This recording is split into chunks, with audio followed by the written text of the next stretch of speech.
নমস্কার, আপনারা দেখছেন নিউজ টুডে, সঙ্গে রয়েছে আমি শ্রীপর্ণা। মনোনয়ন জমা দিলেন ঘাটালের তৃণমূল প্রার্থী দেব। বৃহস্পতিবার মনোনয়ন জমা দিতে যাওয়ার আগে ঘাটাল মহকুমা হাসপাতালের ব্লাড ব্যাংকে রক্তদান করলেন এলাকার গত দুবারের সাংসদ। দেবের কথায়, আজ আমার মনোনয়ন, বিশেষ দিন। অনেকেই আজ দেখতে চাইবেন দেব কি করলেন, কি পড়লেন। তাদের উদ্দেশ্যে বার্তা দিতেই রক্তদান করলাম।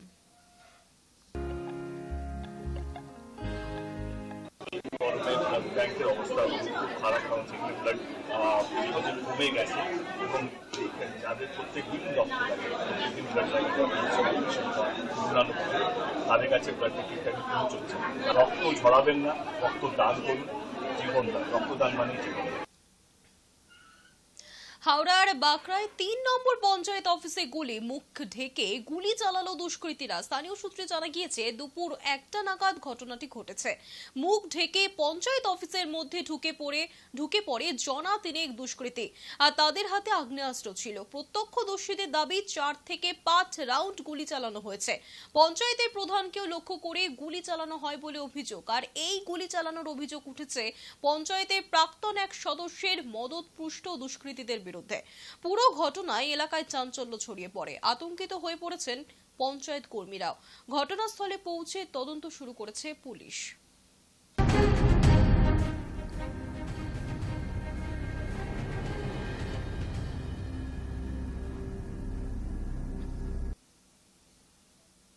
তৃণমূলে গিয়ে ভুল করেছিলেন তিনি। বুধবার কাঁথি লোকসভা কেন্দ্রের বিজেপি প্রার্থী তথা কনিষ্ঠ পুত্র সৌমেন্দু অধিকারীর হয়ে প্রচারে নেমে তেমনটাই মন্তব্য করলেন শিশির অধিকারী।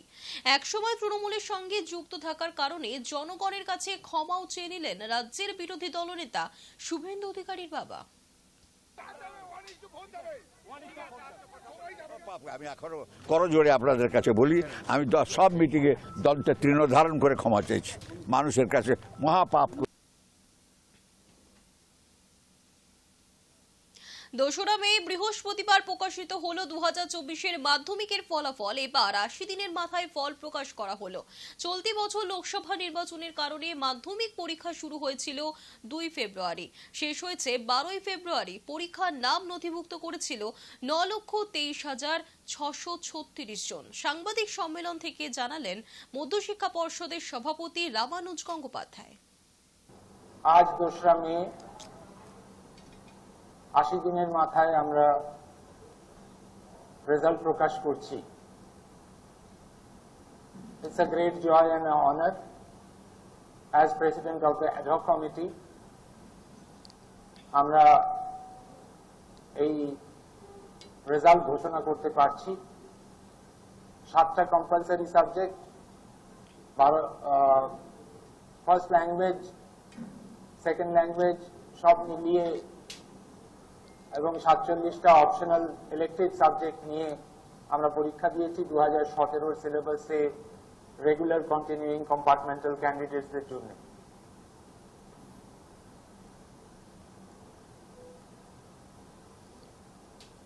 টোটাল এনরোলড ক্যান্ডিডেটস ছিল এবারে যারা পরীক্ষা দিয়েছে, including external candidates, 9,23,636, 9,23,636 enrolled candidates, including external candidates.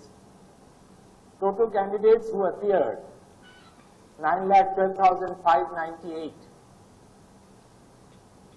Male candidates, 4,03,900.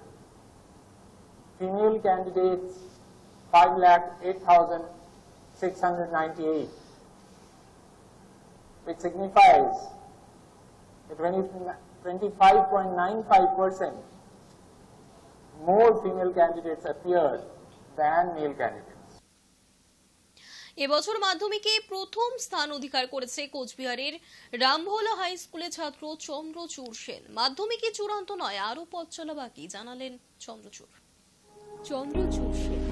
কোচবিহারের এই ছেলের নাম আজ সকলের মুখে মুখে, সংবাদ মাধ্যমের পাতায় পাতায়। এবছর মাধ্যমিকে প্রথম স্থান অধিকার করেছে কোচবিহারের রামভোলা হাই স্কুলের ছাত্র চন্দ্রচূড় সেন। তার প্রাপ্ত নম্বর 693। কোচবিহারে ব্যবসায়ী পরিবারের ছেলের সাফল্যে জেলায় উৎসবের মেজাজ। সাফল্য প্রসঙ্গে চন্দ্রচূড়ের বক্তব্য, মাধ্যমিকই চূড়ান্ত নয়, আরো পথ চলা বাকি। চন্দ্রচূড় কেবল মেধাবীই নয়, সুবক্তাও বটে। তার বলা প্রত্যেকটা কথা অত্যন্ত মন দিয়ে শুনতে ইচ্ছে হবে, ভাবাতে বাধ্য করবে। চন্দ্রচূড় জানায়, প্রথম পাঁচে থাকবো এটা ভেবেছিলাম। এটা অবশ্য আমার থেকেও বেশি যারা আমার উপর প্রত্যাশী ছিলেন তারা ভেবেছিলেন। তাদের প্রত্যাশা বিফলে যায়নি, তাতে আমি আনন্দিত। যদিও মাধ্যমিকই চূড়ান্ত নয়, এরপরে আরো পথ চলা বাকি, তার জন্য নিজেকে সার্বিকভাবে প্রস্তুত করা এখন আমার একমাত্র অভিষ্ট। প্রথম যখন শুনলে তখন কি মনে হচ্ছিল যে রাজ্যে প্রথম হবে, এরকম একটা আশা তোমার ছিল? প্রথম পাঁচে থাকবো ভাবছিলাম, মানে এটা আমার থেকে বেশি যারা আমার প্রতি প্রত্যাশী ছিলেন তারা ভাবছিলেন। যাই হোক, এখন তাদের প্রত্যাশা বিফলে যায়নি, তাতে আমি আনন্দিত। পড়াশোনা ছাড়া আবৃত্তি চর্চা আছে, মানে প্রাতিষ্ঠানিকভাবে শেখা হয়নি। গান একসময় শিখেছিলাম, ড্রয়িং শিখেছি, তাছাড়া গল্প লেখা, কবিতা ইত্যাদি সব আর কি, যেগুলো আর কি বিভিন্ন সুকুমার শিল্পকলা, সেগুলোর সাথে আমি একটু একটু করে জড়িত। যদিও ক্লাস 10 পড়ার চাপে সবকিছু খুব সময়ভাবে দেওয়া হয়নি, তবে আবারও পুনরায় সেগুলোকে চালু করার ইচ্ছা আছে। বায়োলজি ভালো লাগে সব থেকে বেশি, তারপর পদার্থবিদ্যা, রসায়ন, সায়েন্স নিয়ে পড়ার ইচ্ছে চন্দ্রচূড়ের। তারপর জয়েন্ট এন্ট্রান্স দিয়ে ডাক্তারি পড়া, ভবিষ্যতে চিকিৎসক হবার স্বপ্ন দেখছে কোচবিহারের এই ছেলে। আমার তো বায়োলজি খুব ভালো লাগে, আর তাছাড়া ফিজিক্স, কেমিস্ট্রি, মানে সায়েন্স নিয়ে আপাতত এগোনোর ইচ্ছে। ভবিষ্যতে কি হবে, কি পরিকল্পনা করেছো? মেডিকেল লাইনে এগোনোর ইচ্ছে, ডক্টর আপাতত লক্ষ্য। এই রেজাল্টের পিছনে তুমি মানে কার সাপোর্ট বেশি মনে পড়ছে, যারা সাপোর্ট করেছিল বেশি পড়াশোনার ক্ষেত্রে? অ্যাকচুয়ালি রেজাল্ট বা যেটাকে আমরা বলছি একটা মূল্যায়নের পরে প্রাপ্ত নম্বর, সেটা একাকি একটা ছাত্রের উদ্যোগী শুধু তা নয়, এর পাশাপাশি বাবা মা, আত্মীয় পরিজন, আমার গৃহ শিক্ষক, আমার স্কুল শিক্ষক, প্রত্যেকের প্রত্যাশা, তাদের আমার পেছনে নিরলস অধ্যবসায়, প্রচেষ্টা, সবকিছুর একটা মূলীভূত ফলাফল হিসেবে পড়বে এই সাফল্য। পড়াশোনা ছাড়াও আবৃত্তি চর্চা, গান, ড্রয়িং, গল্প, শিল্পকলার সঙ্গে জড়িত চন্দ্রচূড়। আগামী প্রজন্মের জন্য চন্দ্রচূড়ের পরামর্শ, কনসেপ্ট গ্রো করতে হবে, কেবল মুখস্থ করলেই চলবে না। সকাল থেকেই চন্দ্রচূড়ের বাড়িতে ছিল একটা উৎকণ্ঠা। প্রথম 10 যে ছেলে থাকবেই তার নিশ্চিত ছিল চন্দ্রচূড়ের বাবা সুশান্ত সেনের কাছে, কিন্তু উৎকণ্ঠা ছিল স্থান নিয়ে। ছেলের এই ফলে গর্বিত বাবা মা। এক্সপেক্ট তো অবশ্যই করেছিলাম, তবে 1 থেকে 10-এর মধ্যে আমরা জানি ও থাকে, শিখে গেছি, এবং ওর সব স্কুলের টিচাররা সবাই ওর প্রতি একটা আশা ছিল যে ও একটা রেজাল্ট করবে। সেটা তো ভাবতে পারি না যে প্রথম হবে বা সেকেন্ড হবে, থার্ড হবে, কিন্তু আমরা জানি যে 1 থেকে 10-এর মধ্যে থাকবে। High News network.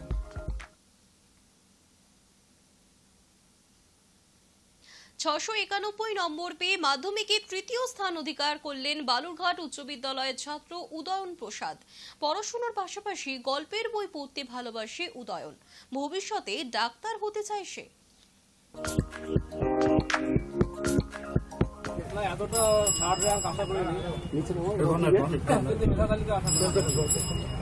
আগামী দিনে কি নিয়ে পড়াশোনা করতে চাও? এই তোমার এই সাফল্যের পিছনে কাকে কৃতিত্ব দেবে?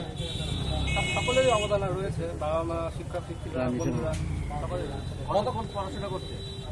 দিনে 7-8 ঘন্টা হবে।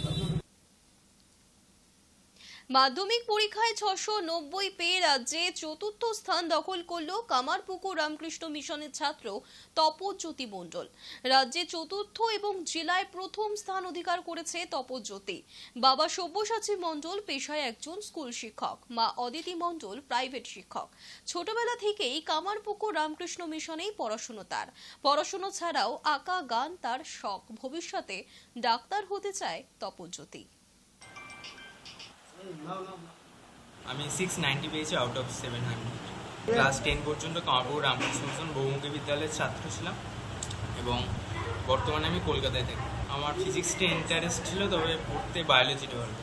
তুমি বড় হয়ে কি হতে চাও? বড় হয়ে ডাক্তার হতে চাই, এরকম আশা করেছিলাম, মানে র্যাঙ্ক কিছু একটা হবে, তবে পড়তে পারলে যথেষ্টই ভালো লাগছে, এক্সপেকটেশন ছিল। এবারের মাধ্যমিক পরীক্ষায় 686 নম্বর পেয়ে অষ্টম স্থান অধিকার করলেন নদিয়ার কৃষ্ণনগর কলেজিয়েট স্কুলের ছাত্র ঋদ্ধি মল্লিক। আর সেই সঙ্গেই পরিবার এবং শিক্ষকদের প্রতি কৃতজ্ঞতা প্রকাশ করেছে ঋদ্ধি। দিনে 5 থেকে 6 ঘন্টা পড়াশোনা করত সে। তার পাশাপাশি গেম খেলা এবং ছবি আঁকাও চলত তার। আগামী দিনে মেডিকেল নিয়ে পড়াশোনা করতে চায় ঋদ্ধি।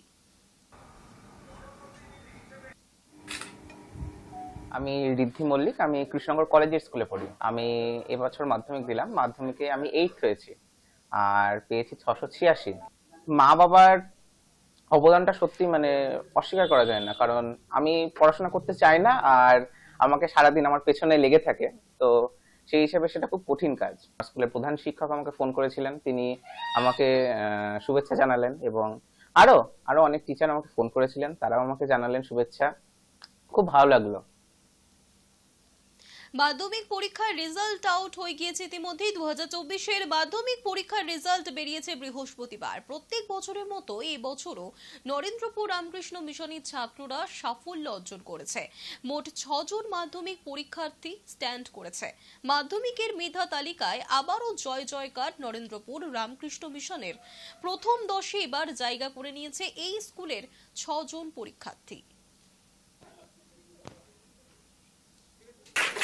সাফল্যে খুশি। আমাদের একগুচ্ছ ভালো ছেলে আছে, তারাও হয়তো করতে পারতো, তারাও র্যাঙ্ক এলে ভালো লাগতো। যাই হোক, পরীক্ষায় তো কম বেশি হবেই, স্থান আসবে, কেউ একটু কম সাফল্য হবে, তো সব মিলিয়ে আমরা খুবই আনন্দিত। এই কথাটা আমি প্রায় প্রত্যেকবারই বলে থাকি যে রসায়ন নরেন্দ্রপুর অন্যান্য স্কুলের থেকে আলাদা, যেটি একটি সম্পূর্ণ আবাসিক বিদ্যালয়।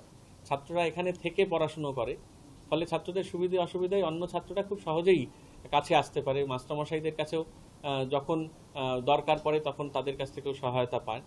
এবং নরেন্দ্রপুরের সবচেয়ে বড় যেটি জিনিস, সেটি একটি তপবনের মতো পরিবেশ আছে, যেটি ছাত্রদের মনঃসংযোগ করতে, সাফল্যের দিকে এগিয়ে দিতে অনেকটা সাহায্য করে। খুব বেশি হলে 5.5 ঘন্টা 6 ঘন্টা, 6 ঘন্টাও পেতাম না, 5.5 ঘন্টা এরকম পেতাম। টেস্টের পর হয়তো সময়টা আর একটু বেড়েছিল, তো মোটামুটি আমাদের সেলফ স্টাডির উপর জোরটা দেওয়া হয়, সেই সেলফ স্টাডির জন্যই এরকম রেজাল্ট। ভবিষ্যতে আমার আইআইটি চান্স পাওয়ার ইচ্ছা আছে, আর তারপরে বাবার ইচ্ছা আছে যে ওইসব ছেড়ে দিয়ে যদি অ্যাডমিনিস্ট্রেশন লাইনে যাই তাহলে আরো ভালো। গ্রেড অবশ্যই নরেন্দ্রপুরে, প্রত্যেককে নরেন্দ্রপুরে আমাদের যে আবাসিক জীবনযাপন, সেখানে আমাদের যে ভবন শিক্ষকরা, আমি পারলে নামও করবো, আশিকা থেকে শুরু করে আমাদের অনেকে গাইড করেছেন। আমাদের টিচাররাও সর্বক্ষেত্রে আমাদেরকে গাইড করেছেন, যে কোনো রকম প্রশ্ন বা যে কোনো রকম ভাবে আমাদের সবসময় সাহায্যের হাত বাড়িয়ে দিয়েছেন। তো এই সাফল্য নরেন্দ্রপুরে হাতছাড়া কোনো মতেই সম্ভব ছিল না। নরেন্দ্রপুরে প্রত্যেকে যারা জড়িত, শিক্ষক অশিক্ষক যারাই হোক, প্রত্যেককেই আমি আমার সশ্রদ্ধ প্রণাম জানাই। করোনা টিকা শংসাপত্র থেকে সরিয়ে দেওয়া হলো প্রধানমন্ত্রী নরেন্দ্র মোদীর ছবি। কি কারণে এই পদক্ষেপ, দেখুন। তর্ক শুরু হয়েছিল কয়েক বছর আগেই। লোকসভা নির্বাচনের নির্ঘণ্ট প্রকাশের পর প্রশ্নটা উঠেছিল আরও জোরালোভাবে, করোনা টিকার শংসাপত্রে প্রধানমন্ত্রী নরেন্দ্র মোদীর ছবি কেন? বিরোধী দলগুলির তরফে এ নিয়ে নির্বাচন কমিশনের কাছে অভিযোগ জানানো হয়েছিল বলেও সূত্রের খবর।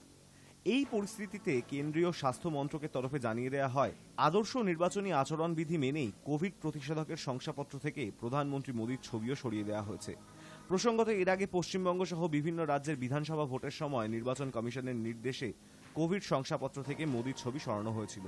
2015 সালে সুপ্রিম কোর্ট একটি নির্দেশ জানিয়েছিল, সরকারি খরচে প্রকাশিত বিজ্ঞাপনে কোনো নেতা বা মন্ত্রীর ছবি দেওয়া চলবে না। কেন্দ্র এবং বেশ কয়েকটি রাজ্য সরকারের আবেদনের ভিত্তিতে তা পুনর্বিবেচনা করা হয়।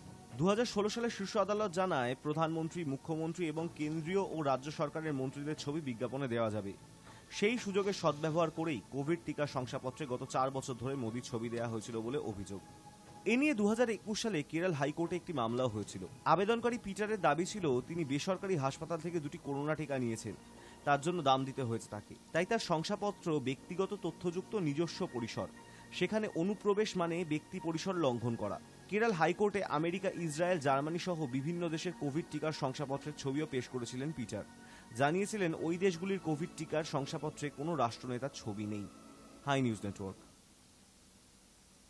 সন্দেশখালীর ঘটনায় হাইকোর্টের রিপোর্ট পেশ করেছে সিবিআই। রাজ্যকে সাহায্য করতে বলল উচ্চ আদালত।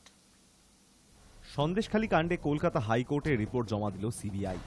বৃহস্পতিবার প্রধান বিচারপতি টি.এস. শিবজ্ঞানম এবং বিচারপতি হিরণময় ভট্টাচার্যের ডিভিশন বেঞ্চে তদন্তের স্ট্যাটাস রিপোর্ট মুখবন্ধ খামে জমা দিয়েছে কেন্দ্রীয় তদন্তকারী সংস্থা। আদালত সিবিআই এর অভিযোগ জমির রেকর্ড সংক্রান্ত বিষয়ে রাজ্য সহযোগিতা করছে না। তাদের বক্তব্য জমি কেড়ে নেওয়া সংক্রান্ত 9টি অভিযোগ রয়েছে। রাজ্য প্রয়োজনীয় সহযোগিতা না করলে তদন্তে বিলম্ব হবে। প্রধান বিচারপতি ডিভিশন বেঞ্চ জানায় রাজ্যকে তদন্তে প্রয়োজনীয় সহযোগিতা করতে হবে। এই মামলার বিষয়ে রাজ্যের কাছে সিবিআই কিছু নথি চেয়েছে। হাইকোর্টের নির্দেশ 1 সপ্তাহের মধ্যে সিবিআইয়ের হাতে ওই সমস্ত নথি তুলে দিতে হবে। 10ই এপ্রিল সন্দেশখালী কাণ্ডে সিবিআই তদন্তের নির্দেশ দিয়েছিল হাইকোর্ট। উচ্চ আদালতের ওই রায়কে চ্যালেঞ্জ করে সুপ্রিম কোর্টে যায় রাজ্য। হাইকোর্টের রায় হস্তক্ষেপ করেনি শীর্ষ আদালত। বৃহস্পতিবার প্রধান বিচারপতির মন্তব্য, সুপ্রিম কোর্ট এই মামলায় হস্তক্ষেপ করেনি, রাজ্যকে সহযোগিতা করতে হবে, এটাই কাম্য। অন্যদিকে সন্দেশখালীর কয়েকটি স্পর্শকাতর এলাকায় সিসি ক্যামেরা বসানোর নির্দেশ দিয়েছিল আদালত। একই সঙ্গে হাইকোর্ট জানিয়েছিল সন্দেশখালীর রাস্তায় আলো বসাতে হবে। রাজ্যকে 15 দিনের মধ্যে ওই নির্দেশ কার্যকর করতে বলেছিল আদালত। এখনো পর্যন্ত এ নিয়ে রাজ্য কিছু করেনি বলে অভিযোগ। আদালত জানায় ওই নির্দেশ কার্যকর না হলে আদালত অবমাননার মামলা করা হবে। অবিলম্বে ওই নির্দেশ কার্যকর করার নির্দেশ দেওয়া হয়েছে। সন্দেশখালীতে নারী নিগ্রহের ঘটনায় ভয়ে অনেক মহিলা মুখ খুলতে রাজি হননি। অনেককে হুমকি দেওয়া হয়েছে বলেও অভিযোগ। তদন্তকারী দলে মহিলা অফিসার রাখার আবেদন জানায় জনস্বার্থ মামলাকারীদের আইনজীবীরা। হাইকোর্ট জানায় সিবিআই প্রয়োজন মনে করলে তদন্তকারী দলে মহিলা অফিসার রাখতে পারবে। সন্দেশখালী মামলায় যুক্ত হতে চেয়ে আদালতে আবেদন করে জাতীয় মানবাধিকার কমিশন। বৃহস্পতিবার হাইকোর্ট সেই অনুমতি দিয়েছে। প্রধান বিচারপতি ডিভিশন বেঞ্চ জানায় জাতীয় মানবাধিকার কমিশন মামলায় যুক্ত হয়ে হলফনামা দিতে পারবে। আগামী 13ই জুন এই মামলার পরবর্তী শুনানি। High News Network. পানীয় জলের হাহাকার ভুগছেন বারুইপুর এবং কুলতলির কীর্তন খোলার বাসিন্দারা। এলাকায় পানীয় জলের সমস্যা, তাই জল নিতে হচ্ছে রাস্তার ছোট গর্ত থেকে। হ্যাঁ, এমনই এক দৃশ্য দেখা গেল দক্ষিণ 24 পরগনা জেলার বারুইপুর পূর্ব বিধানসভা কেন্দ্রের অন্তর্গত রামনগর 1 নম্বর গ্রাম পঞ্চায়েতের খাপাড়া এলাকায়। খাপাড়া, নস্করপাড়া, সর্দারপাড়া, তাঁতিপাড়া গ্রামবাসীরা খাবার জল নিতে আসে এই খাপাড়া থেকেই। গ্রামে একটাই মাত্র টাইম কল, তাও খারাপ হয়ে রয়েছে 1 থেকে 1.5 বছর আগে। আর সেই টাইম কলের জলের পাইপ লিক হওয়ার দরুন ছোট একটি গর্ত করে সেখান থেকেই রান্নার জল, খাবার জল নিয়ে যেতে হচ্ছে গ্রামবাসীদের। চান করানো হয়, বাসন মাজা হয়, রান্না হয়, বাচ্চাদের চান করানো হয়, 2 দিন ছাড়া হাসপাতালে ভর্তি হচ্ছে, জায়গা হচ্ছে, মশা কামড়াচ্ছে, চুলকোনা হচ্ছে। এই জল খাওয়া দাওয়া করে সব এই জল। তো এই কতদিন ধরে এরকম হচ্ছে? হ্যাঁ, 6 মাস 1 বছর হচ্ছে। টিউবওয়েলটা বন্ধ হয়ে গেছে, টিউবওয়েলটা বন্ধ হয়ে গেছে। নিউজ টুডে এখনকার মতো এই পর্যন্তই। দেখতে থাকুন হাই নিউজ নির্ভীক নিরপেক্ষ।